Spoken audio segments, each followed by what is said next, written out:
ഇവനെ എന്ത് ചെയ്യണമെന്ന് ഞാൻ വിചാരിക്കുക. എത്ര നേരമായി ഭക്ഷണം പോകാൻ പറഞ്ഞിട്ട്. Thomas, Thomas, Thomas. സാർ, ഭക്ഷണത്തിന് പകരം അവന്റെ ഒരു കത്തുണ്ട്. കത്തോ? സാർ, എനിക്കിവിടെ നിൽക്കാൻ ബുദ്ധിമുട്ടുണ്ട്. ഞാൻ പോകുന്നു. ഞാൻ എൻ്റെ ബാഗ് മാത്രമേ എടുത്തിട്ടുള്ളൂ. തോമസ്.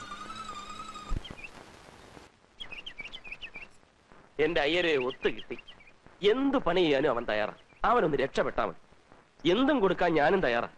ആ ചെറിയാന്റെയും പിഷാരടിയുടെയും കയ്യിൽ നിന്ന് ഒന്ന് രക്ഷപ്പെട്ടാ മതി. രാവിലെ ഇവിടെ കുത്തിയിരുന്ന് ജാതകം വായിക്കാതെ എന്നെ ഒന്നും സഹായിക്കും.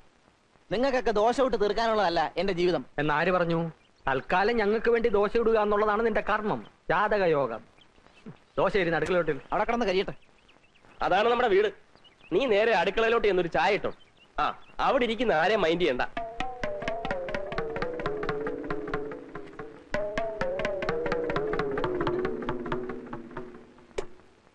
നീ ഏതാടാ? എടാ കൊച്ചനെ, നീ നല്ലോണം ആലോചിച്ചോ? വീട് മാറി കയറിയതാണോ? അല്ല, ഞാൻ ഈ വീട്ടിലേക്ക് തന്നെയാ വന്നത്. എന്നോട് പറഞ്ഞു ആരോടും മിണ്ടാ അടുക്കളയിൽ ഞാൻ ചായ ഇട്ടോളാൻ. ആര്? മറ്റേ ചേട്ടൻ. മറ്റേ ചേട്ടനോ? അതെ, ഈ ചേട്ടൻ. നിങ്ങൾ എന്റെ ഒരുങ്ങി വന്ന്.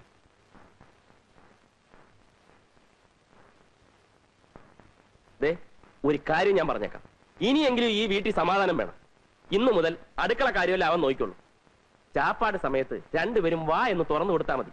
അവനോട് അധികം വർത്തമാനമൊന്നും വേണ്ട. നീ എന്ത് വർത്തമാനായി പറയുന്നത്? അത് കൊള്ളാം. അപ്പൊ ഞങ്ങളൊക്കെ വെറും ഓച്ചന്മാരോ? അത് പിഷാരടി പറഞ്ഞത് നേരാ. നീ ഒരുത്തനെ കൊണ്ട് നിർത്തിയെന്ന് വെച്ച് അവൻ ഞങ്ങളെ റെസ്പെക്ട് ചെയ്യണ്ടേ? അതിനായോ ഒരു പയ്യൻ വീട്ടുവേലക്ക് വന്നാൽ എല്ലാവരും ഒന്ന് പരിചയപ്പെടുത്തണം. അതെ, അല്ലെങ്കിൽ നാളെ അയ്യർ എന്തെങ്കിലും ആവശ്യത്തിന് ഇങ്ങോട്ട് കയറി വരുമ്പോ താനേത് കൊച്ചാണോ എന്ന് ചോദിച്ചാൽ എന്ത് ചെയ്യും? അതെ, ഞാനിപ്പോ എന്താ വേണ്ടത്? ഞങ്ങളെയൊക്കെ മാന്യമായ രീതിയിൽ ഒന്ന് പരിചയപ്പെടുത്തണം. അയ്യരും ഇരുന്നോ?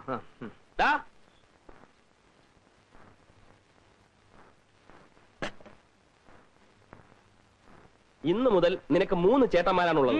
3 അല്ല 4. 3 ചേട്ടന്മാരും ഒരപ്പൂപ്പനും. എല്ലാവരെയും നീ ഒരുപോലെ കാണണം, സ്നേഹിക്കണം, അനുസരിക്കണം. എന്താണ് അവന്റെ പേര്? രാംകുമാർ, ചെങ്ങമനാട്. നീ ചെങ്ങമനാട് മൊത്തം മേടിച്ചോ? അല്ലേലും രാംകുമാർ എന്നൊക്കെ വിളിക്കാൻ വലിയ പാടാ. വല്ല IAS ഓഫീസറെയും വിളിക്കുവാന്ന്. നമുക്കിവനെ രാമാന്ന് വിളിക്കാം. വിളിക്കാനൊരു സുഖമുണ്ട്, പുണ്യവും കിട്ടും. രാമ രാമ, അത് മതി. എന്താടാ എന്റെ നക്ഷത്രം? ചിത്തിര. എന്താ?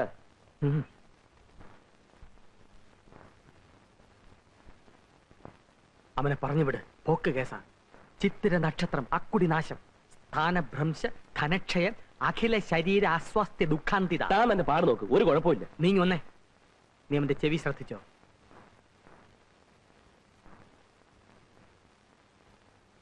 ആനച്ചെവിയാണ്, അതായത് കൃത്യബോധവിഹീനൻ. നിനക്ക് മനസ്സിലാകുന്ന ഭാഷയിൽ പറയാം, ഗജ ഫ്രോഡ്. അത് ഞാൻ നോക്കിക്കൊള്ളാം. എല്ലാം സാറ് നോക്കിക്കൊണ്ടാ മതി. തൽക്കാലം അവനൊന്ന് പണി ചെയ്ത് തുടങ്ങട്ടെ.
എങ്ങനുണ്ട് ഊണ്? കൊള്ളാം. എന്നാ കൊള്ളുകാല. കന്നാലിക്ക് കൊടുക്കുന്ന പോലെ ചേനയും വാഴയ്ക്കും കണ്ടം തുണ്ടമായി വെട്ടിയിട്ട് പുഴുങ്ങി അവിയലാകില്ല കേട്ടോടാ. അങ്ങനെ അങ്ങ് ആക്ഷേപിക്കൊന്നും വേണ്ട, അവൻ നന്നായിക്കോളും. പണ്ട് എനിക്ക് അൾസറ, എനിക്ക് എന്റെ ആരോഗ്യം നോക്കിയേ പറ്റൂ. എന്നാ എനിക്ക് എന്റെ ആരോഗ്യം നോക്കിയേ പറ്റത്തുള്ളൂ. എനിക്ക് ഇനി കണ്ടവനെ ക്ലാസ് ഇടാൻ പറ്റിയല്ല.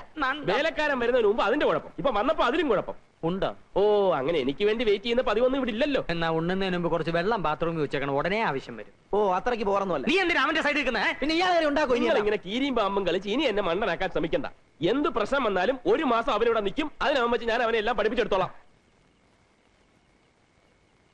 അല്ല, അവനെ പഠിപ്പിച്ചെടുക്കാൻ അങ്ങ് തീരുമാനിച്ചു. എന്നാൽ അവൻ എവിടെ കിടക്കും? അവനിവിടെ എവിടെയെങ്കിലും കിടക്കും. അവനെന്താ ആനയാണോ? ആനയല്ല, ആന ചെവി. ചിത്തിര നക്ഷത്രമാണ്, സൂക്ഷിച്ചില്ലേ ഇരിക്കുന്നിടം തോണ്ടും. അവൻ പിഷാരടിയുടെ കൂടെ കിടന്നോളും. പറ്റുകയല്ല, ഒരു വർഷത്തേക്ക് ആരുമായും സഹശയനം പാടില്ല. ഓമനക്കുട്ടന്റെ കൂടെ കിടക്കട്ടെ. എല്ലാം ഓമനക്കുട്ടന്റെ പള്ളിക്ക് വെച്ചു. വൈകുന്നേരം വരെ പണിയെടുത്ത് രാത്രി സ്വല്പം പാട്ട് കേട്ട് കിടന്നുറങ്ങുന്നതാണ് എന്റെ ഏറ്റവും വലിയ സന്തോഷം. അത് പങ്കിടാൻ ഞാൻ ആരെയും അനുവദിക്കില്ല. ചെറിയാച്ചൻ ഒന്ന് സഹകരിക്കും. അയ്യോ അത് മാത്രം പറ്റിയല്ല. നിങ്ങൾക്കറിയാമല്ലോ, കാഞ്ഞിരപ്പള്ളി തന്നെ സ്വന്തം അനിയൻ വന്നിട്ട് ഞാൻ എന്റെ കൂടെ കിടത്തിയോ? കയ്യിൽ നിന്ന് കാശ് കൊടുത്ത് ഹോട്ടലിൽ മുറി എടുത്ത് കൊടുത്ത് താമസിപ്പിച്ചു. എന്റെ കൂടെ ആരെയും കിടന്നാ എനിക്ക് ഉറക്കം വരികയല്ല. ഇവനെ എവിടെങ്കിലും ഒന്ന് കിടത്തണമല്ലോ. എവിടെങ്കിലും കിടത്തിയാ പോരാ, ഭദ്രമായിട്ട് കിടത്തണം. എന്തൊരു സംസാരം ഇത്? മൈക്കിൽ കൂടി വിളിച്ചു പോകുന്നല്ലോ. ഞങ്ങൾ അയ്യരുടെ ഗതികേടിനെ പറ്റി സംസാരിച്ചിരിക്കുകയായിരുന്നു. സമയത്ത് വാടക കിട്ടുന്നില്ലെന്ന് ഒഴിച്ചാൽ പിന്നെ എനിക്കെന്താ ഗതികേട്? എന്താ ഗതികേടെന്ന്? രാത്രിയിൽ അയ്യര് ഉറങ്ങാൻ കിടക്കുന്നു. പെട്ടെന്ന് തൊണ്ട വരലെന്ന പോലെ നെഞ്ചിൽ ഒരു വേദന.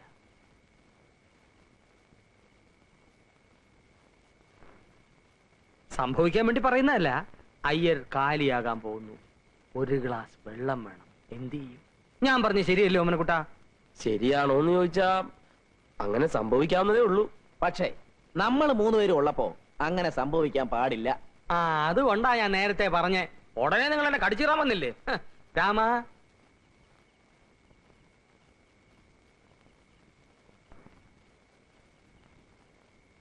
രാമ, നീ പകൽ മുഴുവൻ ഇവിടുത്തെ പണിയൊക്കെ തീർത്തിട്ട് രാത്രി അയ്യരുടെ കൂടെ പോയി കിടന്നോണം. പോത്തുപോലെ കിടന്ന് ഉറങ്ങാനല്ല.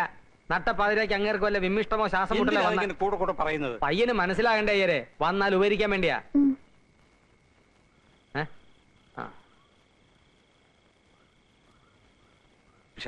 നിങ്ങളല്ലേ പറഞ്ഞത് അവൻ ആനച്ചെവിയാണ്, സൂക്ഷിക്കണം.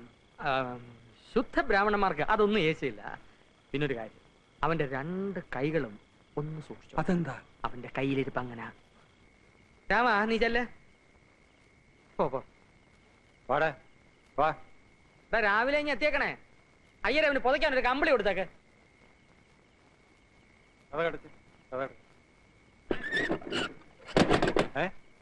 എന്താ ഇത്? എന്താടപ്പാ നീ അടച്ച്?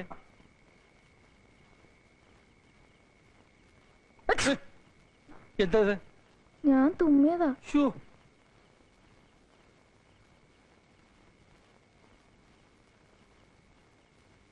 നിന്റെ കൈ എവിടെ? ദേ എവിടെ? വേണ്ട.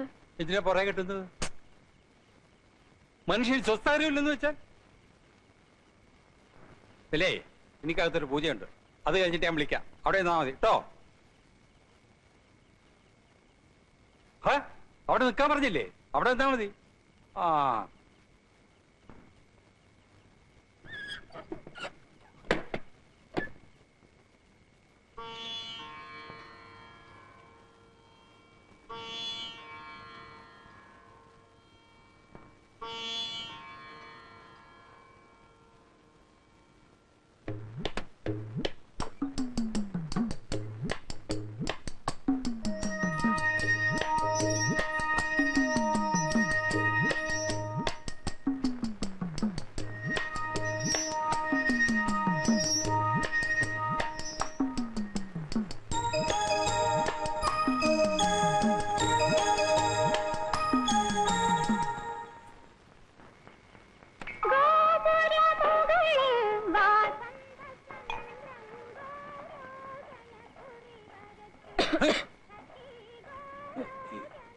എന്താ? ഞാൻ ചുമച്ചതാ.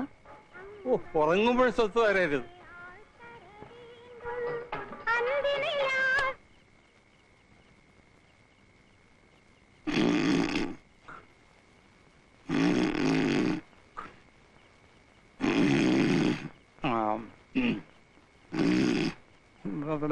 Yeah, Martha.